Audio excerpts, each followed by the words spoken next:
الله أكبر الله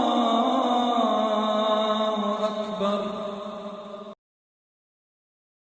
لا تساوي الكعبة فقال إن ربك يقرئ عليك السلام ويقول إن شئت نبيا عبدا وإن شئت نبيا ملكا فنظرت إلى جبريل عليه السلام فأشار إلي أن ذا نفسك فقلت نبيا عبدا. وعن ابی الدرداء رضی اللہ تعالی عنہ قال سمعت رسول اللہ صلی اللہ علیہ وسلم یقول ابغونی فی ضعفائکم فإنما ترزقون وتنصرون لضعفائکم. صدق اللہ مولانا العظیم وصدق رسولہ النبی الکریم ونحن على ذلك لمن الشاہدین والشاکرین والحمد للہ رب العالمین. اللہم صلی علی سیدنا و مولانا محمد وعلی آل سیدنا و مولانا محمد وبارک وسلم تسلیما. اللہم صلی علی سیدنا و مولانا محمد وعلی آل سیدنا و مولانا محمد وبارک وسلم تسلیما. اللہم صلی علی سیدنا و مولانا محمد وعلى آل سیدنا و مولانا محمد وبارک وسلم تسلیما. یہ ایک آیت میں نے آپ کے سامنے پڑھی ہے، قرآن پاک کی سورہ لقمان کی آیت ہے 18 نمبر. اپنے بیٹے کو جو حضرت لقمان نے وصیت کی تھی، نصیحت کی تھی، خیر خواہی کی باتیں بتائی تھیں، اس آیت میں کچھ ان کا ذکر ہے. اللہ تعالیٰ نے وہ ذکر فرمائی. ذکر کرنے کا مقصد یہ ہے کہ تم بھی یہ باتیں اختیار کرو، یہ اوصاف تم بھی اپناؤ. دو حدیثیں ہیں نبی اکرم صلی اللہ علیہ وسلم کی، ایک علامہ بغوی نے شرح سنہ میں اور دوسری امام ترمذی نے اپنی صحیح جامع ترمذی میں نقل فرمائی ہے. حضرت لقمان کی نصیحتوں کو ذکر کرتے ہوئے قرآن نے فرمایا، انہوں نے اپنے بیٹے کو کہا لا تصائر خدک للناس. ایک بات تو یہ کہی، بیٹا لوگوں سے منہ نہ پھیرنا، اعراض نہ کرنا. تصائر کا معنی ہوتا ہے گال پھیلا لینا، ایسا نہ کرنا. یہ متکبرانہ انداز ہوتا ہے، کسی کی طرف دیکھنا نہ، ایسے منہ کر لینا ادھر کو، یہ نہ کرنا. اور دوسری فرمائی وَلَا تَمْشِ فِي الْأَرْضِ مَرْحًا، زمین پر اکڑ کرنا چلنا، یہ چال اللہ کو پسند نہیں. ان اللہ لا يحب كل مختال فخور. اللہ تعالیٰ ہر تکبر کرنے والے، شوخی مارنے والے بندے کو پسند نہیں کرتا. اور فرمایا وَاقْصُدْ فِي مَشْيِكَ، یہ آگے دو کام کرنا، اپنی چال میں میانہ روی اختیار کرنا. وَاغْضُضْ مِنْ صَوْتِكَ، اپنی آواز کو پست رکھنا، زیادہ اونچی ڈانٹ ڈپٹ کے لیے جیسے لوگ کرتے ہیں اس طرح کی آواز نہ بنانا. اپنی ڈانٹ ڈپٹ کے وقت بڑا زور سے بولتے ہیں دوسرے پر روب ڈالنے کے لیے، ایسا نہ کرنا. اِنَّ أَنْكَرَ الْأَصْوَاتِ لَصَوْتُ الْحَمِيرِ، گدھے کی آواز بڑی اونچی ہوتی ہے، لیکن سب آوازوں سے بری آواز گدھے کی ہوتی ہے. یہ ساتھ ذکر فرمایا. یہ چار باتیں ہیں، دو کام تو کبھی نہ کرنا. لوگوں سے منہ پھیر لینا، کو بات کرتا ہے تو تکبر کے ساتھ ادھر منہ نہ کیے، ادھر کو منہ کر لیا، ایسا نہ کرنا. اور زمین میں اکڑ کرنا چلنا. اور دو کام کرنا، وَاقْصُدْ فِي مَشْيِكَ، اپنے چلنے میں میانہ روی اختیار کرنا. نہ تو بالکل جیسے بیمار چلتے ہیں، یہ بھی چال صحیح نہیں ہے. اور جیسے متکبر گردن ایسے اٹھا کر سینہ تان کر چلتے ہیں، یہ چال بھی صحیح نہیں. دونوں چالیں، درمیانی چال چلنا. اور آواز کو جب بولے تو پست رکھنا، جیسے ڈانٹ ڈپٹ کے لیے متکبرین بڑا اونچی ڈانٹتے ہیں، ایسا نہ کرنا. اس لیے کہ اگر اونچی بولنا کو خوبی ہوتی تو گدھے کی آواز سب سے اونچی ہوتی ہے، اس میں حالانکہ وہ آواز سب سے بری محسوس کی جاتی ہے۔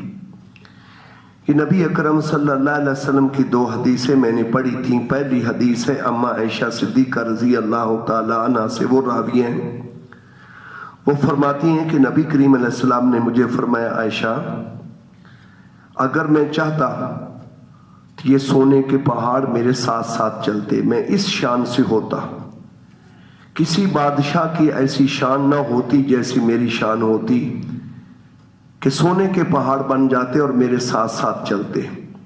لو شئت لصارت معی جبال الذهب، اگر میں چاہتا تو یہ ہوتا کہ سونے کے پہاڑ میرے ساتھ ساتھ چلتے۔ فرمایا ایک فرشتہ میرے پاس آیا، اتنا قد و کامت تھا کہ اس کی کمر اتنی تھی جیسے کعبۃ اللہ ہے، کعبۃ اللہ جیسی اس کی کمر تھی۔ اب اس سے اندازہ لگایا جا سکتا کتنے جسم کا وہ تھا۔ اس نے آ کر مجھے پہلی بات تو کہی، اللہ تعالیٰ آپ کو سلام فرماتے ہیں، سلام کہتے ہیں، ایک بات تو یہ کہی۔ اس کے بعد کہا اللہ تعالیٰ یہ فرماتے ہیں اگر آپ چاہیں تو نبی اور عبدیت کی شان کی نبوت آپ کو ملے، عبدیت والی شان ہو، نبی بھی ہو، عبدیت والی شان آپ کی ہو، اگر آپ یہ چاہیں تو یہ اختیار کر لیں۔ اور اگر فرمایا ان شئتا نبیا ملکا، اگر آپ چاہیں کہ نبوت بھی ہو اور بادشاہی بھی ہو تو یہ بھی ہم آپ کو دے دیں گے، نبی بھی ہو بادشاہ بھی ہو۔ حضرت داؤد علیہ السلام اللہ کے نبی بھی تھے، بادشاہ بھی تھے۔ سلیمان علیہ السلام اللہ کے نبی بھی تھے، بادشاہ بھی تھے، اور بادشاہ بھی اللہ نے بڑی عجیب دی۔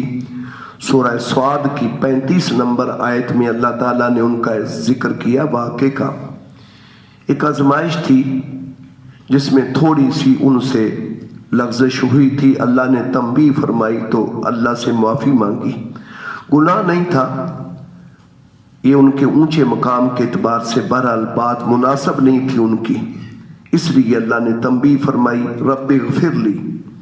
پہلے تو یہ کہا اے اللہ مجھے معاف کر دے، وَحَبْ لِي مُلْكًا لَا يَنبَغِي لِأَحَدٍ مِّن بَعْدِي، مجھے ایسی بادشاہی عطا فرما کہ میرے بعد کسی کی ایسی بادشاہی نہ ہو، اِنَّكَ أَنْتَ الْوَهَّابُ، تو بہت دینے والا ہے، ایسی بادشاہی دینا تیرے سامنے کیا مشکل ہے۔ اللہ تعالیٰ نے ایسی بادشاہی دی، سواریوں کی ضرورت نہیں ہوتی تھی، ہوا پر سوار ہو کر جاتے تھے، تخت پر بیٹھ جاتے، ہوا تخت کو اٹھاتی لے جاتی، پرندے سایہ کرتے، حاضر خدمت رہتے، جو کام کرنا ہوتا کرتے، انسان، حیوان اور پرندے، جنات، یہ سب آپ کے تابع تھے۔ یہ نہیں کہ عمل کو پڑھتے تھے، جنات کے لیے وظیفے کرتے، ویسے اللہ نے تابع کیا ہوا تھا ان کے۔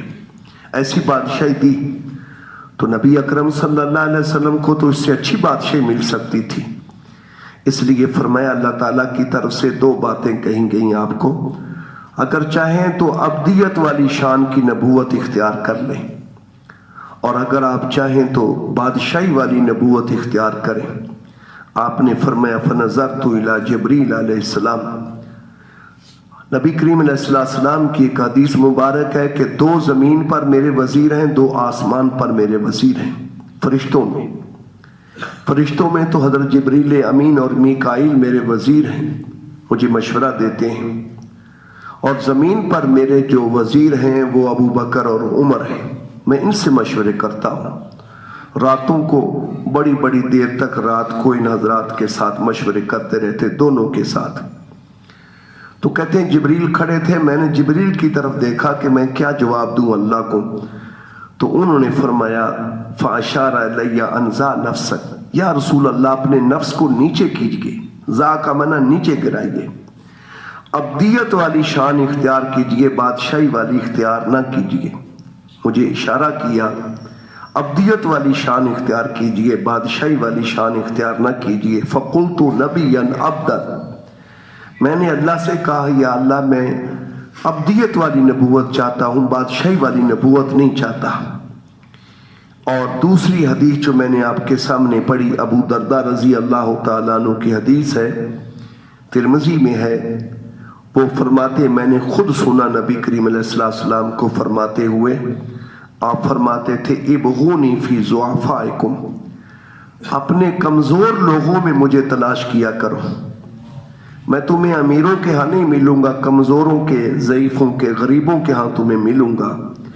اور ساتھ فرمایا انما ترزقون وتنصرون بضعفائکم، تمہیں جو روزی دی جاتی ہے اور جو تمہاری اللہ کی طرف سے مدد ہوتی ہے یہ تمہارے انہی کمزوروں کی وجہ سے ہوتی ہے۔ اللہ انہی کی برکت سے تمہیں روزی دیتے ہیں اور انہی کی برکت سے تمہاری مدد بھی کرتے ہیں جنگوں کے اندر۔ یہ میں نے اس لیے پڑھی حدیثیں، ہمیں غور کرنا چاہیے ان باتوں پر۔ آگے اس مضمون کی میں نے حدیثیں صرف جمع کی ہیں، وہی میں آپ کے سامنے پڑھوں گا۔ نبی اکرم صلی اللہ علیہ وسلم کی شان تواضع کیا تھی، ہم اپنے آپ کو دیکھیں کہ ہم کیسے ہیں۔ حضور صلی اللہ علیہ وسلم کے نقش قدم پر چلنا چاہیے ہمیں، وہی زندگی اللہ کو پسند ہے جو نبی پاک علیہ السلام والی تھی۔ اس لیے آپ کی زندگی مبارک کا تواضع والا پہلو یہ آخر میں ذکر کروں گا۔ ایک تواضع ہوتی ہے اور ایک دنات ہوتی ہے، بندہ نیچے گر جائے، ایک بندہ بڑا ہو کر وہ غریب کا احترام کرتا ہے، اور ایک فقیر کسی مانگنے والا کسی کے سامنے ہاتھ پھیلا کر کیسی لجاجت کرتا ہے۔ یہ فقیر کی تواضع نہیں ہے، یہ دنات ہے، یہ اپنے آپ کو ذلیل کرنا ہے، یہ اور چیز ہے، تواضع اور چیز ہے، دونوں میں فرق ہے۔ اسلام نے تواضع اختیار کرنے کا حکم دیا ہے، ذلیل ہونے کا کسی کے سامنے حکم نہیں دیا، اپنی خودداری کو قائم رکھنا چاہیے۔ یہ آخر میں ذکر کروں گا اس کو، پہلے حدیثیں ہیں کچھ تھوڑی سی۔ نبی اکرم صلی اللہ علیہ وسلم بادشاہوں کی طرح نہیں رہتے تھے، آپ بالکل عام آدمیوں کی طرح صحابہ کے ساتھ رہتے تھے، مل جل کر رہتے تھے۔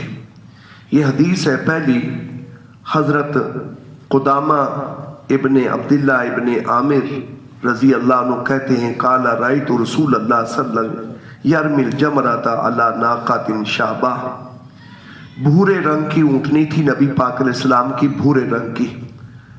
حجۃ الوداع میں آپ کنکریاں مار رہے تھے جمرات پر، لا ضرب ولا ترد ولا الیک الیک، جیسے آج ہوتا ہے راستے بند کر دیے جاتے ہیں، کوئی وزیر آ رہا ہے، کوئی منسٹر آ رہا ہے، اور کوئی وزیر اعظم آ رہا ہو تو پھر تو اور مصیبت ہوتی، کوئی نہیں آ سکتا۔ وہ فرماتے ہیں کہ نہ تو مار پیٹ تھی، لوگوں کو پیچھے ہٹایا جا رہا ہے، دھکے دیے جا رہے ہیں، نہ مکہ تھا، نہ دھکا تھا، نہ مار، نہ پیٹ، نہ ہٹو بچو، کچھ نہیں تھا۔ عام لوگوں کے ساتھ مل کر حضور علیہ السلام ایسے ہی کنکریاں مار رہے تھے۔ ایسا نہیں کہ لوگوں کو پیچھے ہٹا جی حضور علیہ السلام آگے، پیچھے ہٹ جاؤ پیچھے ہٹ جاؤ، ایسا نہیں ہے۔ سب کے ساتھ مل کر نبی اکرم صلی اللہ علیہ وسلم نے کنکریاں ماری، کوئی ایسی صورت نہیں تھی۔ سواری کے اعتبار سے حضور علیہ السلام آپ نے گھوڑے کی سواری بھی کی ہے، آپ نے اونٹ کی سواری بھی کی ہے، آپ کا گدھا بھی تھا۔ زاد المعاد میں ابن قیم نے اس کا نام عفیر ذکر کیا، آپ کا گدھا تھا عفیر۔ آپ گدھے پر ایک بار نہیں کئی بار گدھے پر سوار ہوئے۔ یہ حدیث ہے ابو ملی رضی اللہ رحمہ اللہ تعالی کی، تابعی ہے۔ قال حدثني نصر بن وهب خزاعی ان رسول اللہ صلی اللہ علیہ وسلم رکب حمارا مرسونا بغیر سرج موقف علیہ قطیفۃ جزریۃ ثم دعا معاذ بن جبل فاردفه۔ نبی کریم علیہ السلام ایک گدھے پر سوار تھے جس کو باغ دی ہوئی تھی رسی کی، کھجور کی رسی تھی جو اس کے باغ کے طور پر تھی۔ اوپر پلان جو تھا وہ اونٹ کی کھال ایسے پلان کے طور پر ڈالی ہوئی تھی، اس پر آپ علیہ السلام سوار تھے۔ گدھے اچھے ہوتے تھے مضبوط عرب کے۔ پھر حضرت معاذ کو بلایا اور اس کو بھی آپ نے پیچھے سوار کر لیا، میرے پیچھے سوار ہو جاؤ۔ آج کوئی آدمی ہم میں سے گدھے پر سوار ہونے کے لیے تیار ہے؟